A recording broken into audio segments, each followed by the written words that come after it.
Hello again, Duilio. Good morning to you. Good evening to me.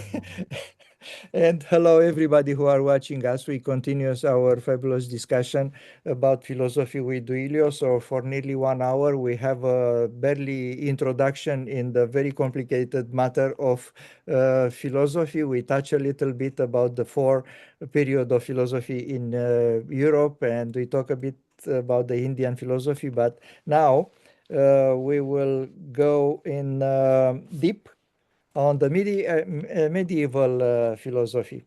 If I understand well, that will be the next topic. We just enter in the subject. Yeah, it's right. In the introduction, we explain a little why the medieval philosophy could be interesting for Sahaja yogi or for people who are interested more on understanding the relationship between human beings and this divine order that is I would say, under all the manifestation.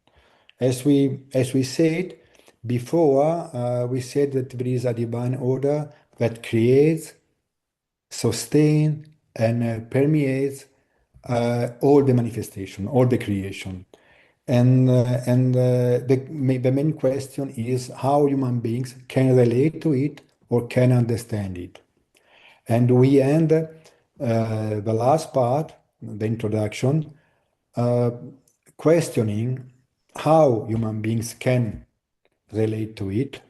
And we saw that the only way to understand it is to go beyond the human thinking, the human thoughts. So it will be interesting for the ones who are just seeing this video to have a look also in the introduction to understand how we came to this point. Because now we are going directly into the subject, and the subject is trying to see how we can relate also with our rationality, because somehow we are using still our rationality to try to understand what is our experience in Sahaja Yoga. And so how can we use it? Can we use it? Is logical, is interesting to use our rationality to try to understand Sahaja Yoga or not? To understand what we are or not? Or we have just to believe in in our experience, in what we had, what we call as self-realization. So are we going to questioning it or to try to understand it, or we have just to accept it as it is? And I cannot forget what Shimataji always said: please don't believe me, try to experience before, and then through your experience you can see and judge. So somehow she invites us to go through the experience and then to introspect through it. So how can we use our rationality? Should we use it or not? And all these questions were already put on the table by the medieval philosopher.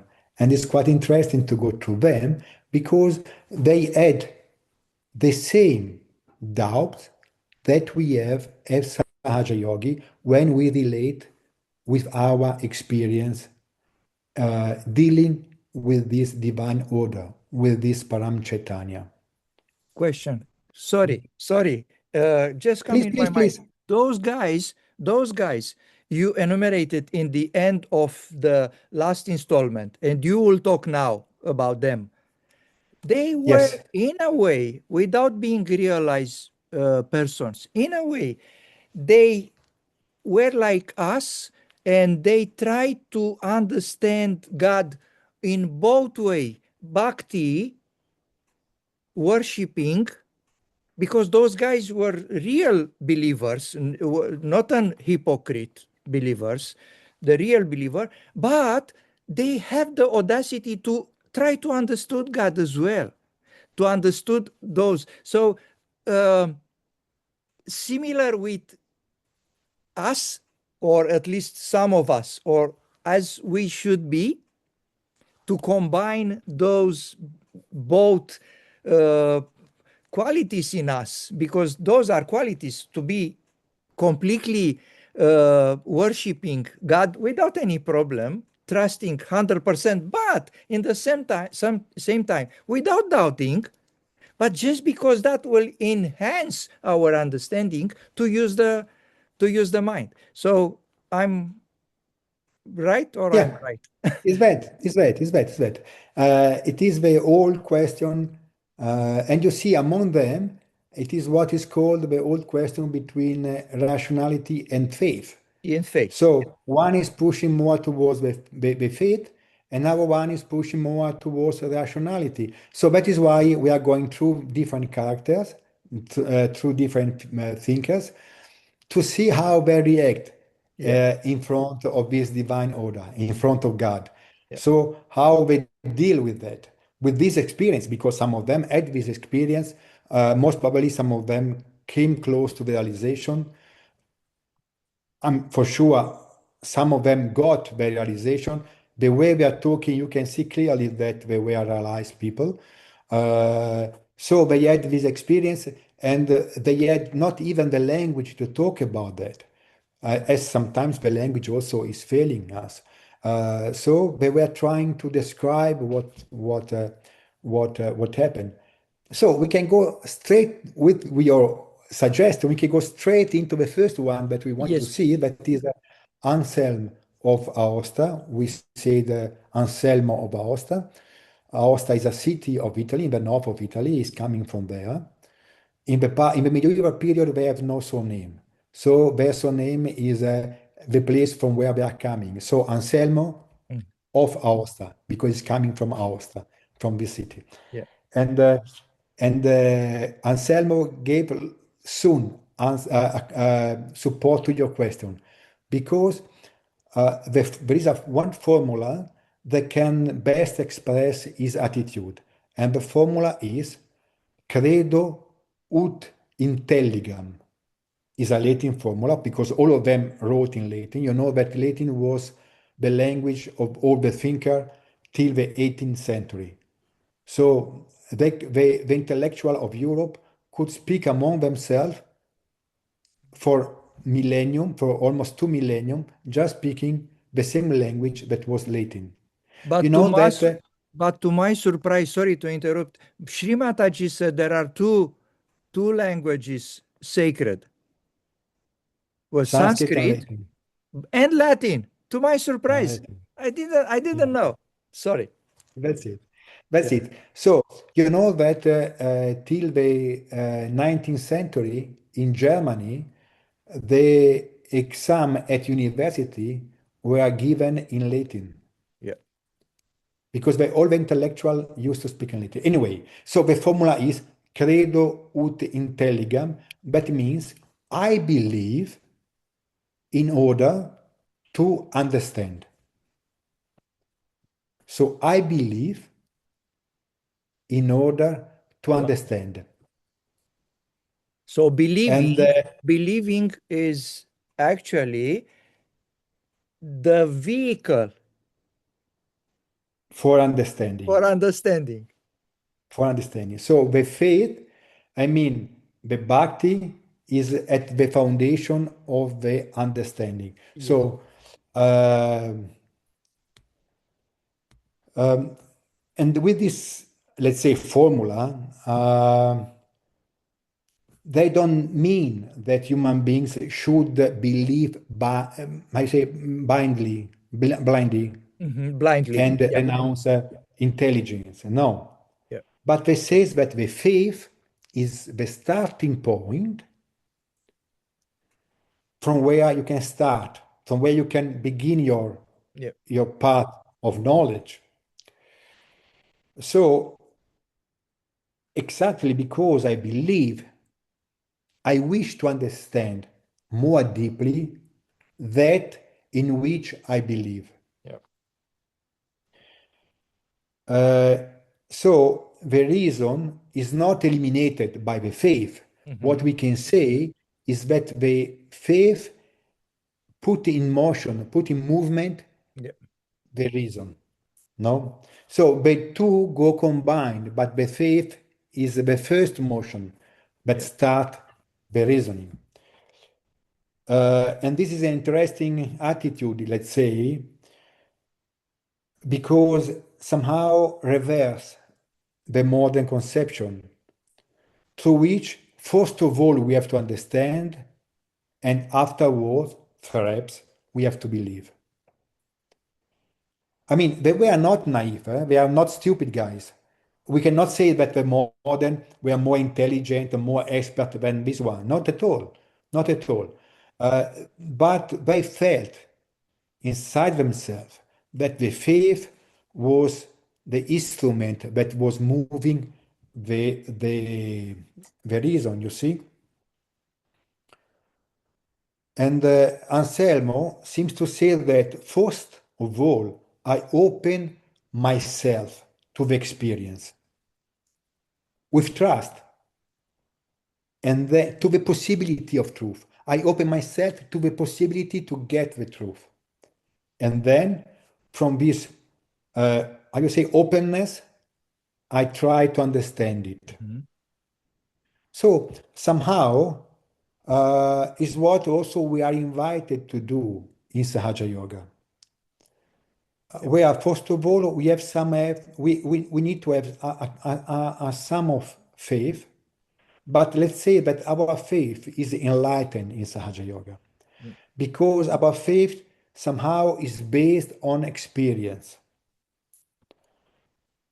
and and then through this faith we can activate our rationality to understand what happened to us in the moment we get our self-realization. Yeah. So it's interesting to see how we get our self-realization that give us a little of faith, Hmm. and through that we start searching what happened to ourselves.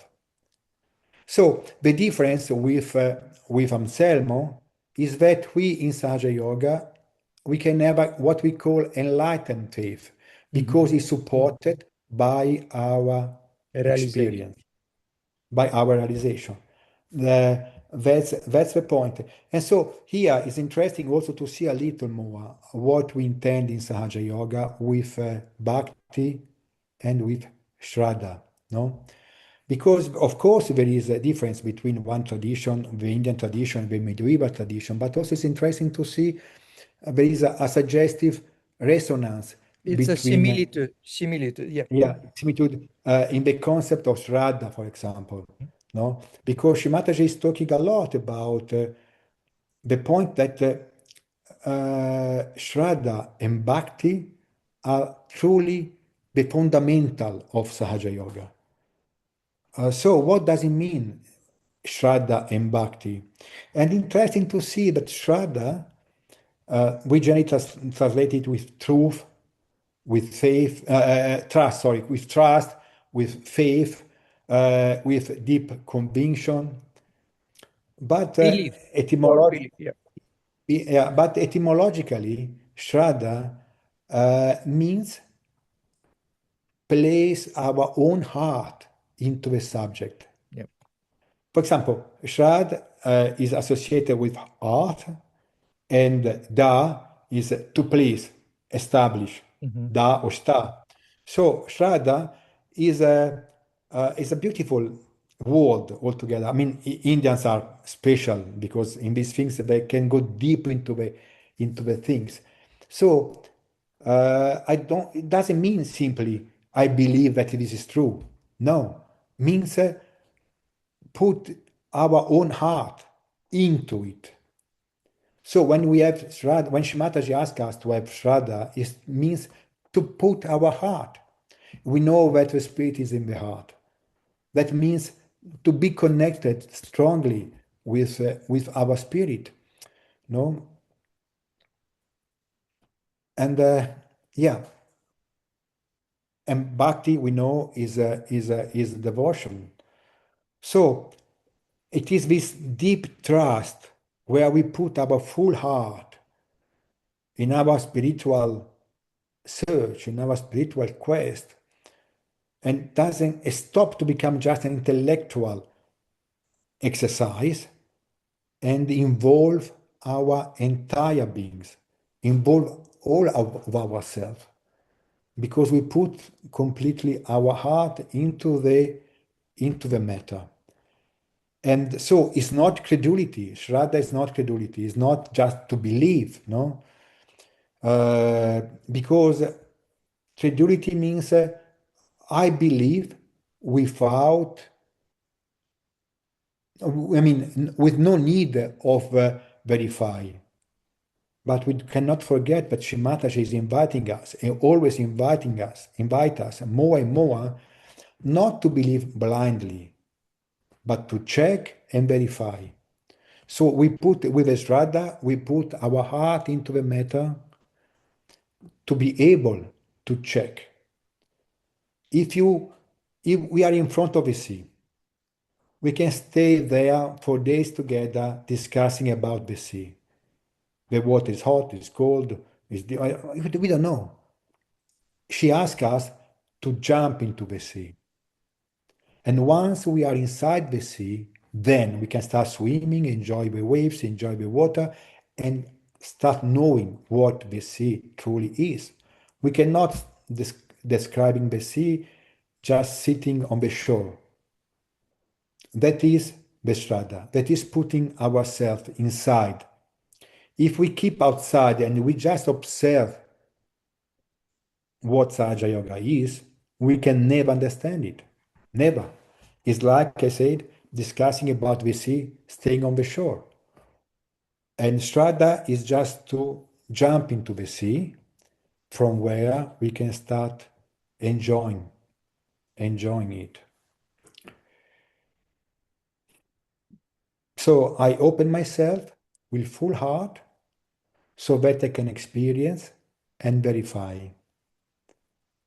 You see, it's a little what Anselmo was also saying. Yeah. There is another analogy. It's like someone, perhaps Mataji is talking about that, someone talking about the honey. You can describe the honey.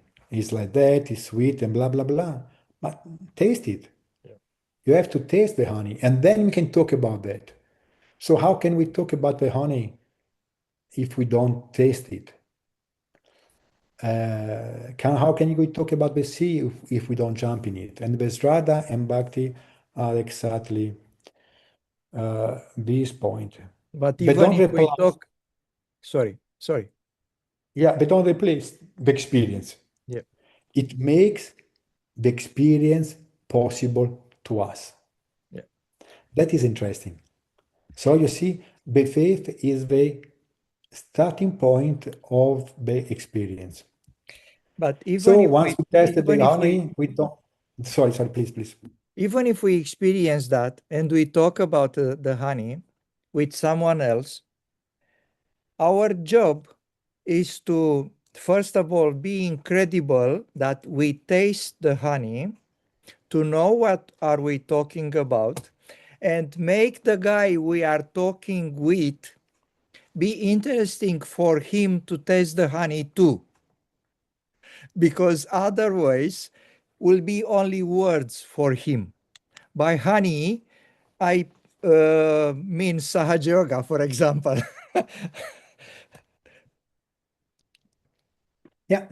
Yeah, that's it. That's it. That's And it. because I So, interrupt you, I want to make another point about Anselmo, because I cannot talk about philosophy. I interrupt you with different little stuff for the benefit of the our audience. I didn't know what Anselmo means until I meet this year Sahaja Yogi called Anselmo in Brazil. You know him. He yeah, was the pujari there, and he told me the meaning of the word. Wow, Anselmo means divine protection. beautiful. I didn't know that. Beautiful. So, thanks to Anselmo from Brazil, we know now Anselmo from Aosta, which basically he was in Canterbury at some stage, but yeah, he was born in Aosta. So that's my only contribution. You are with the philosophy, I'm more with this kind of little anecdote. Yeah, and so we can just jump now to another one Mhm, that is a quite interesting guy. He's called Abelardo. mhm. And I mean, its life is such a interesting life for a people of that period. It was considered one of the greatest intellectual and greatest mind of that period. He was professor and blah blah blah. And before becoming, of course, at that time, all the processor of the, I mean, all the studies were done into the clerical order, or you should be a priest or a monk. Yeah. But before being that, he had a strong love affair with a lady that later on also she became a nun, and they keep writing, and these letters between the two are just very, very, very beautiful. Anyway, Abelard is the one who put, he was a professor in the university also, so he's one who put the rationality at the top of his reasoning. So somehow we can say that Abelard is quite a little far away from our way of thinking, but it is not that. And Abelard was always fighting with Bernardo because Bernardo is the expression of faith and Abelard is the expression of rationality. And that is the accuse that they were given one to the other. It was a very big contraposition between the two. The two were fighting a lot, and Bernardo at the end could says that Abelard was heretic. Mhm. His theses were heretic. So there was truly the intellectual fighting between them in the medieval period in general was very strong. Yeah? They were truly going in deep into the matter. And Forgive my ignorance. When this kind of stuff happened, it's happened, I don't know. I didn't read anything by them, and I don't know. Was about 1300, no, before 1200. 1200. 1200. Okay. Yeah, Anselmo is 1100, 11 and years. Yeah. Abelard and Bernardo are the 1200. Yeah. 12th century, sorry, he's right. I don't know how to say 12th century. 12th century 12 means 1100 and some. from means from 11 from yeah from 1100 till 1200. Yeah, That so that's means that's it, the 12, period. 12th century. Yeah, 12th century. Sorry, 12th century. That's it. That's it. Yeah, that's why I said. So Yeah, if I you was. if you if you remember before about Anselmo, we tried to close this thought into one sentence that was credo ut intelligam, Mhm. and now we can try to close the synthesize. I mean, the thinking of Abelard. Abelard in our sentence that is intelligo ut credam. That means I understand in order to To believe. believe. The other one was I believe in order to understand. Yeah. Now he says I understand in order to believe. So Abelard gave an extremely important role to dialectics, to Mhm. the rational inquiry. He truly wanted to understand before experiencing. Yeah. He was not against the faith, not at all. But he said that, first of all, I mean, this show how we as human beings are different one from the other. We cannot say that one was perfect and the other one is wrong. We are different and we have to, and our style can be different from the other. Someone needs more rationality, someone needs more bhakti. So he never says that he wants to replace the faith with reason. It's Mhm. not that the point. I mean, I feel that what he truly wanted to say is that faith should not be afraid of questions, of reasoning. Yeah. I would like to see like that, Mhm. that you can have faith, but you should not be afraid to question your faith, to Yeah. go deep into your question. Because as we said before in the introduction, the reasons used to distinguish, compare, identify the contradiction in the reasoning, no, and also in the faith. So it compels us to go beyond a faith that is just a blind faith, a faith that someone want to pass to you by force or through ignorance. Because let's say very clearly, in that period, the faith in general were just put on the head of the people uh, by force or by myth, just by imposing with the strength of a ritual, the strength of a church. So I find the intention of Abelard very sincere to try to divide what is the blind faith Yeah. from the pure one, Yeah. because he could see how blind faith is dangerous, not only for the crusade or for the invasions of America. It's dangerous for yourself because you Yes. cannot connect to yourself. Yeah. So somehow he was saying, don't be afraid to question your faith. Yeah. Try to understand what happened to you and also what happened inside you. And why I like him? Because also he wrote a book called Cito te ipsum. Cito te ipsum means know yourself. Yeah. Yeah. The same sentence that was on Delphi Temple, that is Yeah. gnotis auton. Yeah. Know yourself.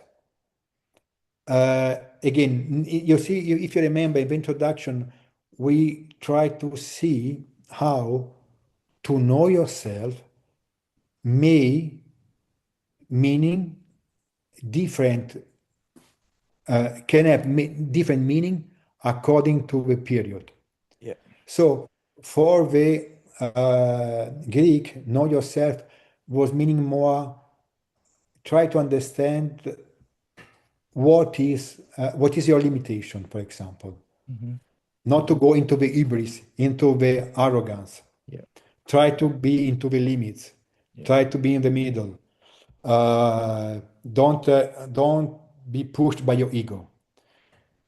In this case, in the case of Abelard, it's very interesting because he's saying "scito te ipso," ethic "scito te ipso."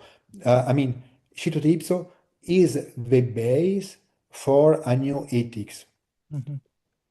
You have to inquire what happened inside you as human being. Uh, I try to be practical. The moral value of an action cannot be determined simply by observing what is done exteriorly. Mhm. What is most important is the intention of what you are doing, is the intention of action. And for doing that, what you need is a very strong level of introspection. Because let's say you can have two identical action outwardly, externally. You can have two identical action, but they can be very different. They can have different moral meaning because the intention that move the action arise from different point, are different. Mhm. Uh, so I can do a good action, but why I did it? or I can do a wrong action, but why I did it. So he was more inquiring, and for him, the sin is not on the result of the action. Hmm. If you kill someone, but the intention was good, it's not such a sin. Yeah. But if you do a good action, but your intention were bad, Hmm. that is a sin. Yeah. So you have to know yourself. You have to do introspection to try to understand what is uh, what is moving you, and that is very modern because invite you to go deep into yourself, to go deep into your intention, to go deep into your uh, into your desire.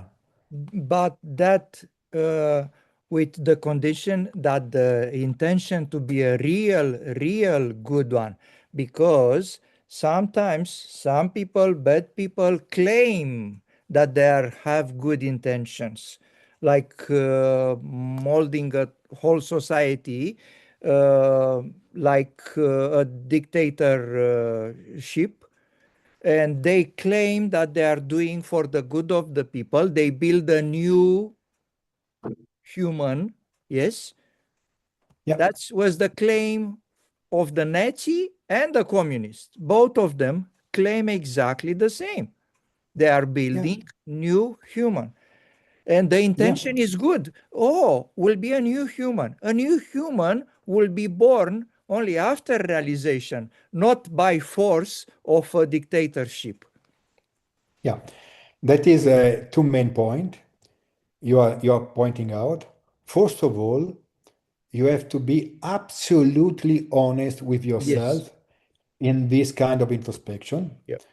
And that makes it very personal because no one can question you or can know what happened inside you. It is you only you with yourself who have to check and see what are your real intention.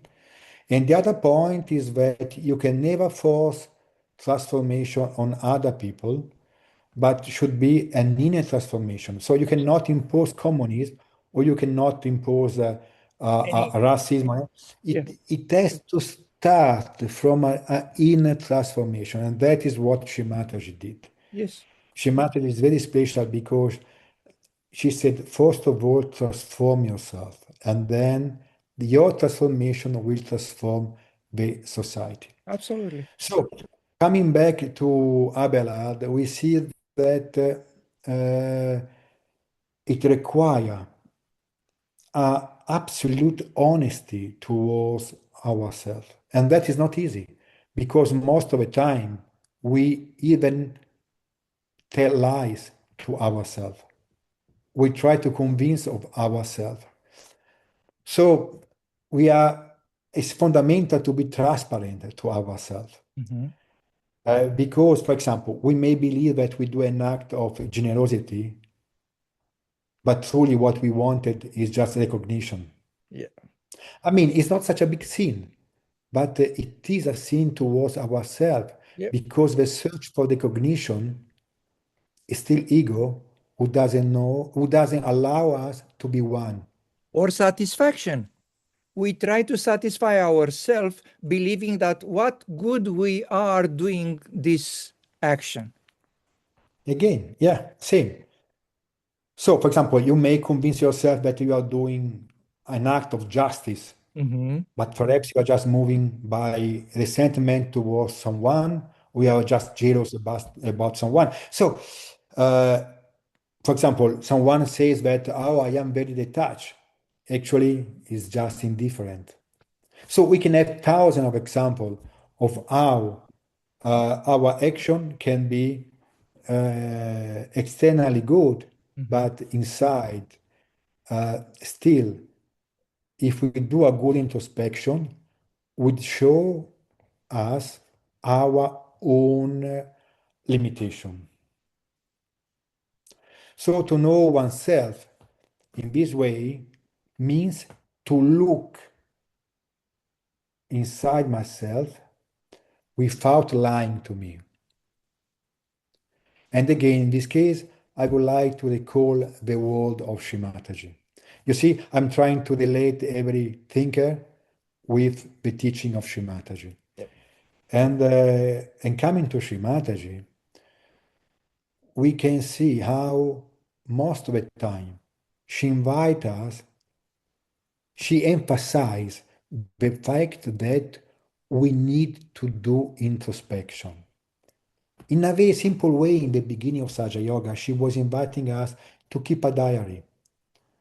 And I feel that she was asking us that because keeping a diary, somehow you are compelled or you are invited Yep. to do a kind of introspection. You get accustomed to introspect yourself. And she matters in one talk, I don't remember now which one, but I would like to find it out.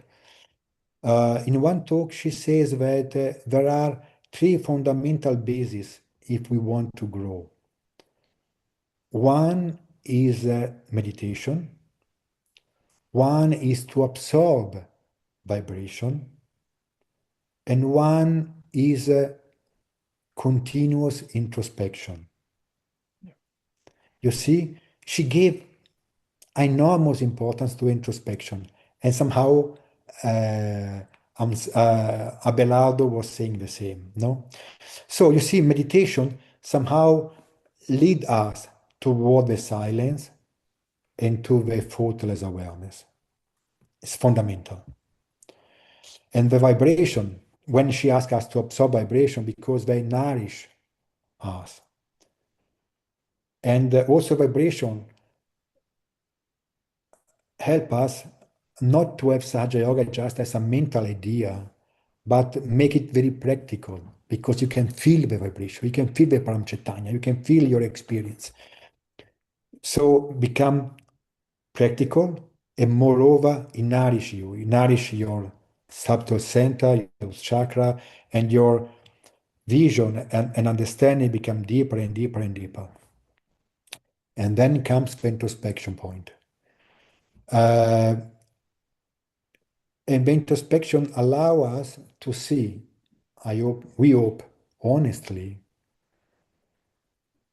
to continue this process, to see exactly where we stuck, what is blocking us. For example, when I do something good, it is just to get recognition. If it is for that, means that I am still attached to my ego. Yep. So please, ego, I can laugh about you and I let you go away. So introspection is fundamental to see our limits and try to grow and grow into our meditation. No, so a desire, we said, a egoic reaction, an attachment, a need for recognition, or even a thought uh, become an indicator of our inner state. So I can have, we know all our life is moved by desire. So I can try to observe my desire and asking myself, why do I desire that? What is pushing me? What impulses me towards that? And try to understand in this way what are still the limitations that are inside me. I don't mean from the ethical point of view to see what is right and what is wrong. No. Of course, I can also inquire that. What is right? What is wrong? Is this action a good action or not? But going deeper means also understand which are the limitations that are still in me that I would have to overcome. You see? So jealousy can reveal an attachment and so on. So at this point, everything's become a mirror in which I should see myself. I should inquire myself. So of course, it's not a matter of condemning me, Yep. but of seeing me and see my good point and also see the bad point that are there.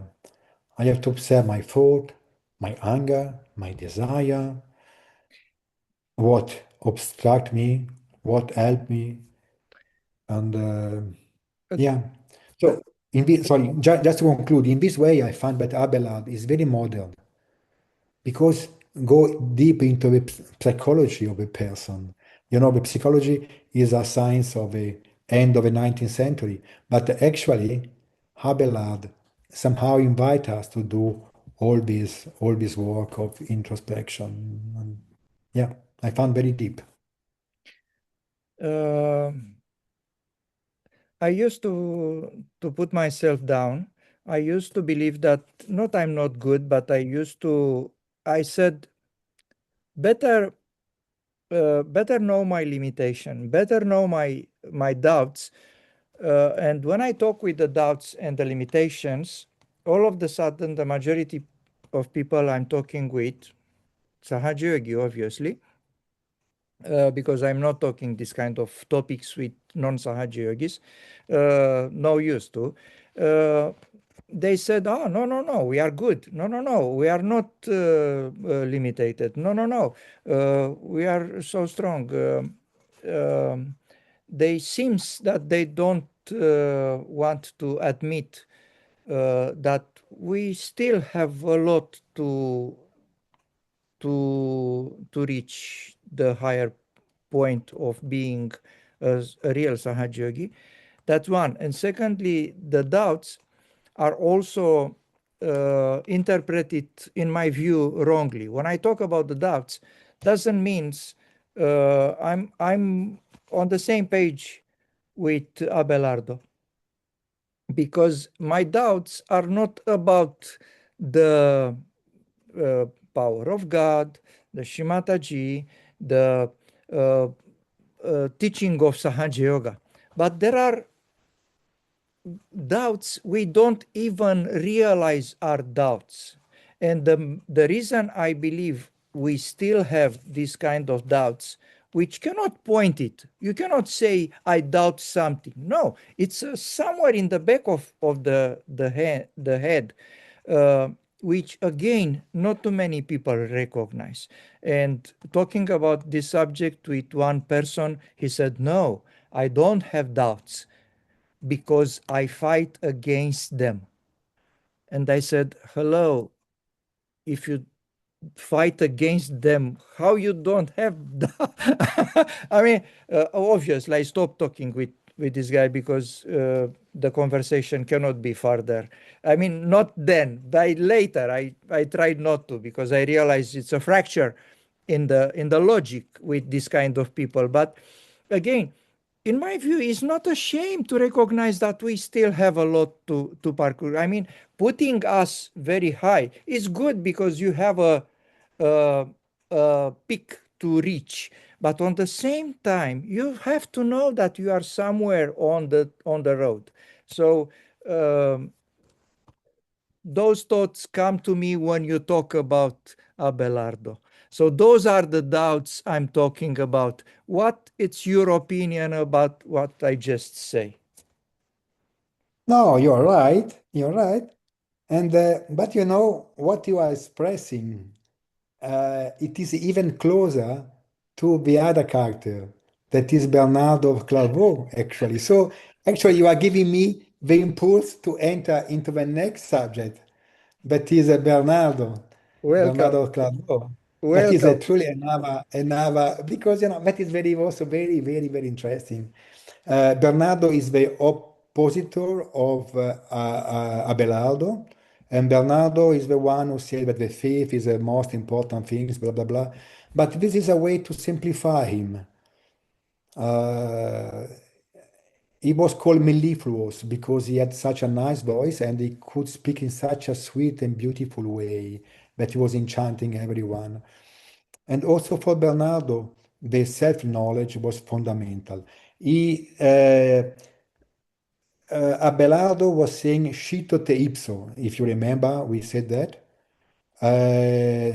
And Bernardo, just to differentiate, said "nosce te ipso," but actually just the same. Know yourself. So again, he stressed out the importance of doing introspection and to know ourselves. But in Abelardo, to know yourself as an ethic reason, Mhm. to see what are the desire that are pushing you in your action. Yeah. In Abelardo, to know yourself has another meaning. The meaning of Abelardo, to know yourself, of Bernardo, is to discover your own limitation, your own finitude. Yeah. So, truly know ourselves means understanding not only what we are, but also what we are not. That means give a limitation to our being. Uh, and precisely this awareness becomes the foundation of our humility. And again, we come back to Shimataji later on because Shimataji speaks so much about humility. How humility is another fundamental step to be in Sahaja Yoga. Because, Shimataji talks so much about how we should be humble. And humility is a way, little by little, to let our ego to go away. And the ego, as we know, is the biggest and the sticky meat that prevent us to be one with this all-pervading power. But humility doesn't mean, how you say, devaluing, putting us down. It's not that. It's not taking value from us. And doesn't mean also to be incapable or to be weak or to be unworthy. It's completely different. If I It's, may, it's a quality of Muladhara from the drawing of Srimataji of the petals, which are there. But Srimataji said very clear, humility to God. She could say humility. No, it's humility to God. So to every God. little word have to be taken, not uh, just as humility, because we have the tendency to condense everything, to make easy to remember. No, no, no. You have to be very clear. Humility to God. And you're talking about the Muladhara, and you know that humility is the essence of Sri Ganesha, but Sri Ganesha in the same times is the most powerful one. Yes. So, I mean, and truly, only through the power you can be really humble. Yes. But we will come to this point. Hmm. Uh, so, yeah, in this point, what Shimata says, come back to this point, yeah, because it's very interesting, this relationship between Bernardo and Saja Yoga, no? Because uh, most of the time Shimataji is pointing out how one of the problems of Sahaja Yogi is that they don't recognize or they don't fully recognize and understand their own power and their potential after the self-realization. So, as you said before, we cannot confuse the humility and at the same times we don't understand our real potential and our powers, no? Because she wants us to assume our power. There is some talks of Shemataji where is called assume your power. Hmm. And she talked so much about that. Be conscious, be aware of your power, no? So is we have to be humble, but in the same times we should, as you said before, understand, humble towards God, but in the same times understand who truly we are and the power, because most of the time we judge ourselves according to our old categories. As you said rightly, you talk about the old category, or you join all together, but they are different. So we identify with our fear, with our doubts, with our past, and with the image that we have constructed of ourselves. We human beings are creator of myth. And then one day we can also talk, we can have one nice talk only about myth, because that is another very interesting subject. Yes. But let's say that we construct myth also about ourselves. Why? Because the society, since we are child, we are immersed in the myth, and the people are putting myth in us. So we receive myth and we create by ourselves myth of our own identification. Ego is one of these myths. So spiritual growth require courage and wisdom to recognize our potential and to recognize our myth. There is one wonderful name of Sri Mataji, of the Devi, that is Sri Dira Samachita, the one who can be recognized only by the sages and by the courageous. Yes. So you need courageous to go deep into introspection Yeah. and find out your potentiality, but also your that limits that in some case should be overcome, in some case should be accepted. Because one of the problems, perhaps, most of the time, is that we don't sufficiently recognize the limitation of our mind, that is, of our rationality. The point that we don't recognize the limits of our rationality, that thinks that we can do everything with that. Yeah. While, as we said in the introduction, in the other talks, the rationality is wonderful, can do thousands of things, but cannot bring us to the knowledge of the truth, to the knowledge of this divine, all-pervading energy. Because we cannot forget that rationality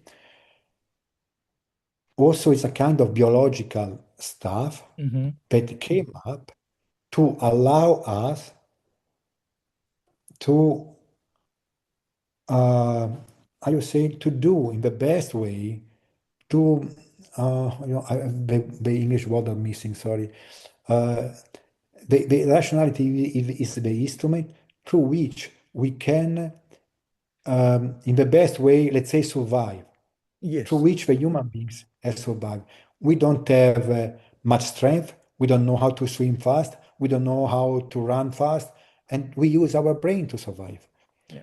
And through our brain, the brain, so our intellect, our rationality is the best way that the biology, that nature gave us to get energy and to spread our genes. Is fundamental for our biological stuff. Yeah. But it is very practical, but it is not meant to let us know the truth. So we should know our potentiality, Yeah. Bernardo said, but also we should know our limitation. Our mind was not made to know the truth, was made for another purpose. Yes. If you want to know the true rationality, is like to use a hammer to do a painting. I mean, it's not. It's not. So that is why we should be humble about ourselves and to know that our rationality a, a, um, has a limit. So the mind is an extraordinary instrument. It analyzes, compare, remember, as we said before, plans, construct relationship, and can bring us to the moon or to the bottom of the oceans. So the problem is not the mind. The problem arises when the mind forgets that it is just an instrument. Forget his Moreover, place. Forget his exactly, place. moreover, is a limited instrument. Yeah. And suddenly start thinking that it is omnipotent and is not. So we have to be aware that that mind continually construct representation of reality. It's not reality. It's a representation of reality. Yes. I mean, Schopenhauer is very clear on that, and we should go back to him sometimes. How we construct a representation of reality. Uh, we met a person and we construct an image of him. And we experienced an event and we made an image of this event. So actually, it is just an interpretation. It is not a reality. So little by little, this interpretation become solidified, Hmm. become conviction, Yes. becomes myth Yes. and preconception in our mind. No, you see? And And we so believe them. again, And we believe them and as reality. exactly when right or not. That is why I come back. I told you before, you are opening a door with Bernardo because we are talking about doubt. Yeah. In that sense, doubt is important. Not to doubt ourselves, but to doubt the point that perhaps what I think is truth is not. Yeah. Let a door open for an hypothesis. We have to verify it. We have not to accept blindly. No? And we have to know that whatever we see or understand with our mind is limited. We have to accept this point.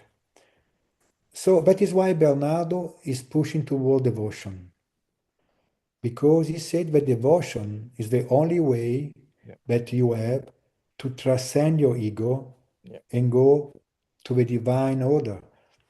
Uh, Now, we Sahaja Yogi are extremely lucky because we had this immense fortune to meet Sri Mataji, who awakened our Kundalini.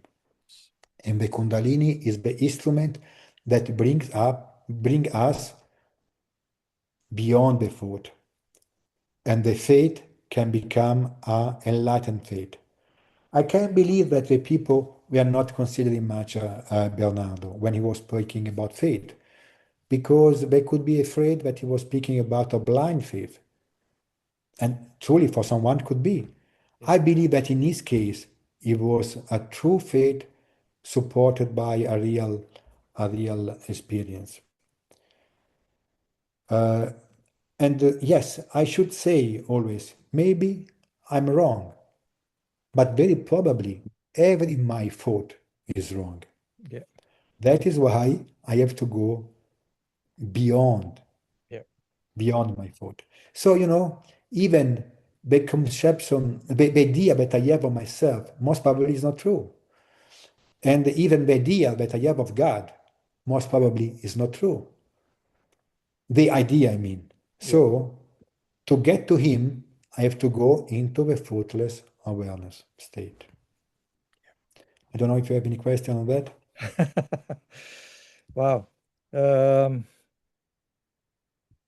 you said something at some stage about Master Eckhart. So between um, all the names you spoke about from the Middle Ages was the only one I read it, but I cannot have a lecture about him. And I'm very curious your interpretation. So for me, reading Master Eckhart was like reading a proto Sahaja yogi. So I was just curious if we can have an extended talking about him, or we extend a little bit our today meeting, or we can go to another installment. I don't know, because truly we can talk, opening a door on Master Eckhart also would take so much time, and we come to the same point where we don't want to bore the Yeah, people who are yeah, bored. listening. Yeah. So I don't know if you want to just stop here and start in another moment. So we can make it shorter, and perhaps we can have another meeting where we can talk more about Master Eckhart. What do you feel? I believe it's better to have another meeting dedicated to Master Eckhart, not because I know a little bit more about him. I have an impression. That's all.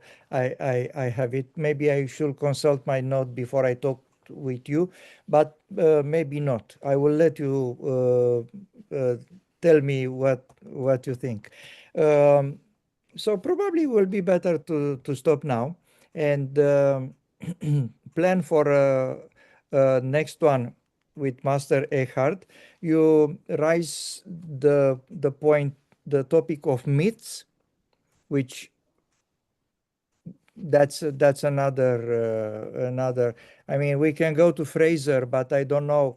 It's just too, too much. We can go to Mircea Eliade, was a Romanian guy who write extensively about myths, um, and But you also, know, sorry, just to interrupt you. The myth I'm talking about is not the same that yeah, Shahida is talking about, yeah, in the sense that he was analyzing the myth of the past, yeah, and that is very fundamental, of course. But what I was meaning is the myth that we as human beings are creating every day, and the myth in which we are living till now and yeah. how we cannot see them. So that is a quite complex topic, and if we wish, it deserve another meeting. And it's much useful. The the perspective you are talking about the myths, it's much useful than the historical one. So let's wow, so many topics. I'm very happy to go further in those discussions.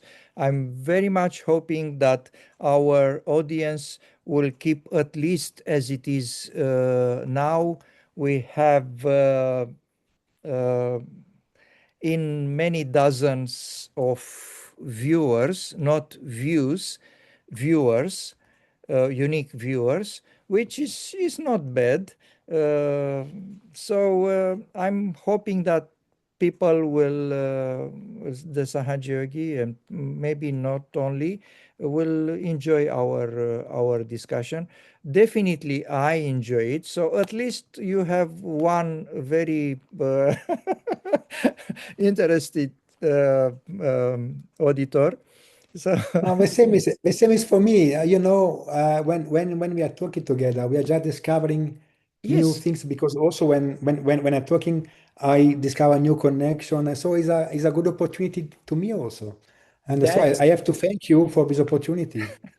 That's That's the it. beauty of conversation. We people start to forget it a little bit. So the art of conversation is not dead. We will continue. From my part, I can Okay. promise. I can promise that. On that note, I want to thank you very much, Jay Shimataji, for this our beautiful meetings. Sorry, with meaning, and thank you very much for the people who are watching us. Let's see each other sooner rather than later, and have the same beautiful discussion as today.